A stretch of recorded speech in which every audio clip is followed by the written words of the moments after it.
Isang mapagpalang araw sa lahat. Bago ko simulan ng aking sanaysay, ako po ay magpapakilala muna sa inyo. Ako nga po pala si Ginoong Ronnie Godes at ngayon ay aking ibabahagi ang aking sanaysay na may temang ang panitikan at kapayapaan. Sa gitna ng mga alingas-ngas ng mundo, may mahalagang papel ang panitikan sa pagtataguyod ng kapayapaan. Ang panitikan ay hindi lamang simpleng salita o kwento, ito rin ay isang malalim na hugis ng kaisipan at damdamin na maaaring magsisilbing gabay sa ating pag-unlad bilang individual at lipunan. Ang panitikan ay isang daan upang maipahayag ang mga saloobin at mga karanasan ng mga tao. Ito ay isang paraan ng pagtatanghal ng iba't ibang perspektiba at pananaw sa buhay, kultura at lipunan. Sa pamamagitan ng panitikan, nakikita natin ang mga pagkakaiba ng mga tao at natutunan natin ang paggalang at pag-unawa sa isa't isa. Ngunit, higit pa riyan, ang panitikan ay may kakayahan na magdudulot ng kapayapaan sa pamamagitan ng mga kwento at tula.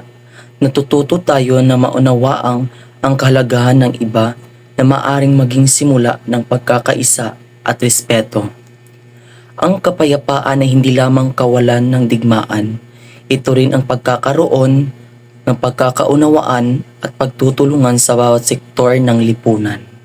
Sa kasalukuyan, may mga manunulat at makata na nagtataguyod ng kapayapaan sa pamamagitan ng kanilang mga likha.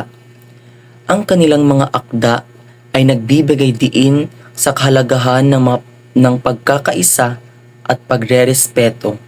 Sa pamamagitan ng pagbabahagi ng kanilang mga kwento at tula, nasisilayan natin ang tunay na kahalagahan ng kapayapaan. Tulad ng isang makata na sumulat ng tula ng pag-ibig at pagmamahalan sa kapwa, ang mga manunulat at makata ay may malaking papel sa pagsusulong ng kapayapaan sa ating lipunan.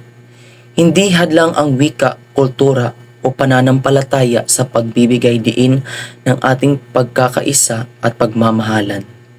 Sa huli, ang panitikan at kapayapaan ay magkakaugnay. Ang bawat salita, bawat tula at bawat kwento ay maaring maging sandata para sa pagbabago at pag-unlad ng ating mundo tungo sa isang mas maayos at mapayapang kinabukasan. Muli, ako si Ginoong Ronnie Godes. Naway naunawaan ninyo ng mabuti ang aking ibinahaging sanaysay.